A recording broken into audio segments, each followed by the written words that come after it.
আসসালামু আলাইকুম। সবাই কেমন আছেন? আশা করছি সবাই খুব ভালো আছেন। আলহামদুলিল্লাহ আমরাও খুব ভালো আছি। আমার নতুন একটা ব্লগে আপনাদের সকলকে স্বাগতম। তো সবার তো ভুড়ি খাওয়া প্রায় শেষের দিকে। আমি তো মাত্র শুরু করছি আজকে খাওয়া। মানে আজকে খাবো বলতে আজকে রান্নাটা শুরু করে দিছি। এই ভুড়ির কাহিনিটা বললে আপনারা বোধহয় হাসবেন শুধু। আমি এই ভুড়ি জীবনে কখনো হাত দিয়ে বুলাইনি। মানে আমার লাইফের ফার্স্ট, বিয়ের আগে এবং বিয়ের পরে। মানে বিয়ের আগে যত কোরবানির কাজ সব আমার দাদি আর আমার মা করতো। তারপরে হচ্ছে বিয়ের পরে এই ভুঁড়ির কাজগুলা আমার খালা শাশুড়ি করতো। মানে আপনারা যারা আমার ভিডিওগুলো দেখেন তারা অবশ্যই জানেন যে আমার একটা খালা শাশুড়ি থাকে।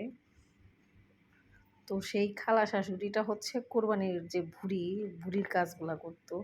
উনি সুন্দর করে কাটতো, উনি সুন্দর করে পরিষ্কার করতো। একদম A to Z সব কিছু উনি রেডি করে দিত। আমি হচ্ছে শুধু রান্না করতাম। তো এইবার কিছু কিছু কাজ করতে নিয়ে মনে হইতেছে যে না, বাড়িতে মুরব্বি খুবই প্রয়োজন। কারণ মুরব্বি ছাড়া আসলে বাড়ি ঘরে থাকা বা বসবাস করা কষ্ট, বা একা একা অন্য একটা জায়গায় থাকা খুবই কষ্ট। মুরব্বিরা যে কী পরিমাণ হেল্প করে একটা সংসারে, মানে এটা আসলে ভাবার বাহিরে।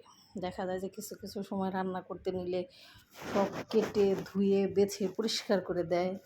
তারপরে হচ্ছে অনেক কাজ করে, মানে টুকিটাকি যে কাজগুলা। তারপরে হচ্ছে মুরব্বি মানুষের যা কাজ, ছোটো মাছ নিয়ে আসলে তারা কুটে দেয়, ধুয়ে দেয়।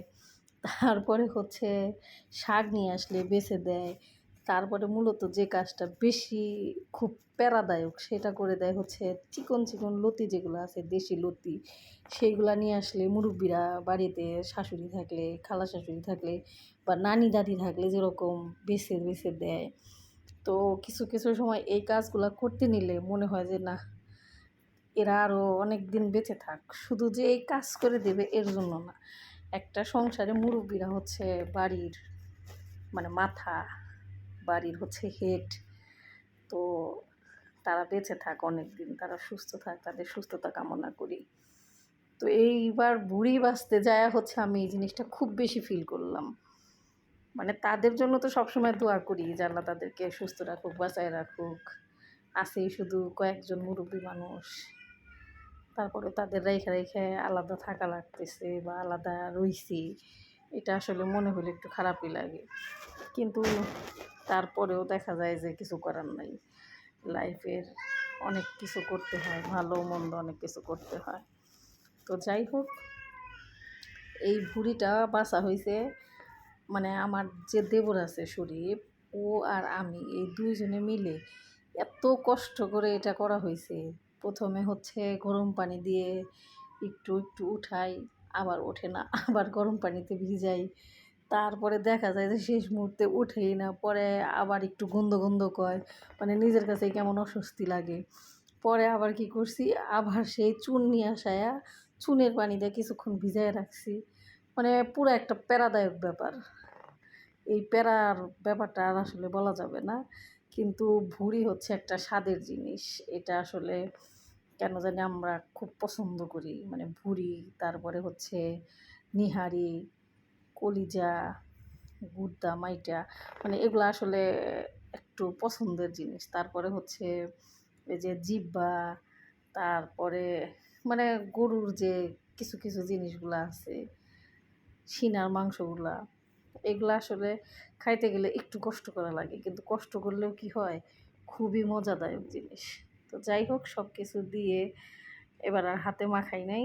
তো বলতেছি সব কিছু দিয়ে হচ্ছে একদম কড়াইতে নাড়াচাড়া দিয়ে এটা একদম ভাজা ভাজা করব। মানে আমি আর ফ্রিজে রাখবো না, যে ফ্রিজে রাখবো তারপরে হচ্ছে আবার বের করে আবার ভাজবো, তা না। মানে 2 দিন 3 দিন বা 1 দিন 2 দিন যাই থাক, মানে খাওয়া শেষ করা পর্যন্ত ওই শুধু আমি ভাজতেই থাকবো যতক্ষণ পর্যন্ত ওই যে আমার মা দাদিক দেখতাম, তারপরে হচ্ছে আমার বড় ননাসের দেখি, তারপরে এখন আমরাও ওই দেখা যায় যে একদম ভাজতে ভাজতে কালো হয়ে যায়, আর একটু একদম মচমচ হয়। জিনিসটা খেতে অনেক মজা লাগে। আসলে ভুঁড়িটা এক জালে কখনো স্বাদ হয় না। এক জালে ভুঁড়ির মজাটা থাকে না। ভুড়ি যত জাল পড়বে তত হচ্ছে মজা লাগে। তো যাই হোক, এই হচ্ছে ভুড়ির কাহিনী। অবশেষে ভুড়ি রান্না করতেছি।